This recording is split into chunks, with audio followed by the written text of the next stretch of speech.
Dear students, today we are going to see page number 9. Look at the page number 9. Look, listen and say. देखो, सुनो और कहो। देखिए बच्चों, आपको यहाँ पर एक लड़का सीढ़ी के ऊपर चढ़ता हुआ नजर आ रहा है। ऊपर यानी यहाँ पर बताया गया ऊपर के लिए इस्तेमाल करते हैं अप। तो हम कहेंगे a boy is climbing up a ladder. एक लड़का सीढ़ी के ऊपर चढ़ रहा है। क्लाइंबिंग अप, अप यानी ऊपर। यहाँ पर देखिए, अब वो स्लाइड से नीचे आ रहा है। यहाँ तो नीचे आ रहा है मतलब नीचे के लिए इस्तेमाल करते हैं down. He is sliding down. वो नीचे आ रहा है तो नीचे के लिए डाउन और ऊपर के लिए अप। तो अप का मतलब हुआ ऊपर और डाउन का मतलब हुआ नीचे। यहाँ पर देखिए, इन एक लड़का आपको स्विमिंग पूल में नजर आ रहा है अंदर।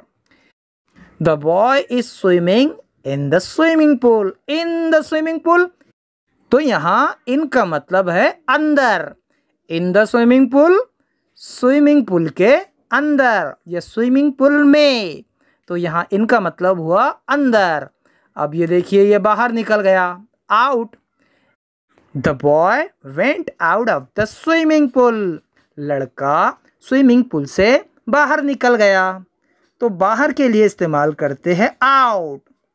तो यहाँ दोनों के क्या मतलब हो रहे हैं? इन का मतलब अंदर, आउट का मतलब बाहर।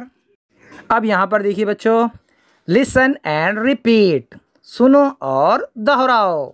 मेरे पीछे कहेंगे आप cap tap, cap tap, toy boy, toy boy, cot pot, cot pot, sing ring, sing ring, song dong, song dog, cat bat. Cat bat. यहाँ पर तस्वीर में देखिए, आपको टीचर एक हाथ बता रहे हैं।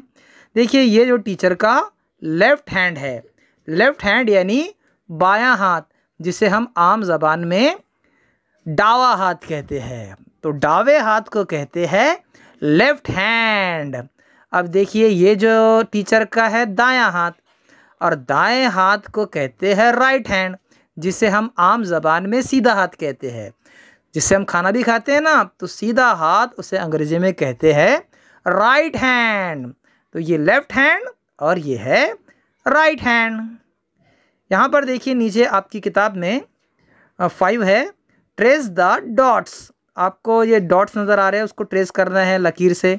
आप पेंसिल लेंगे और उसको इस तरह से ट्रेस करेंगे। सारी लाइन आपको भरनी है, ऊपर की भी और नीचे की भी।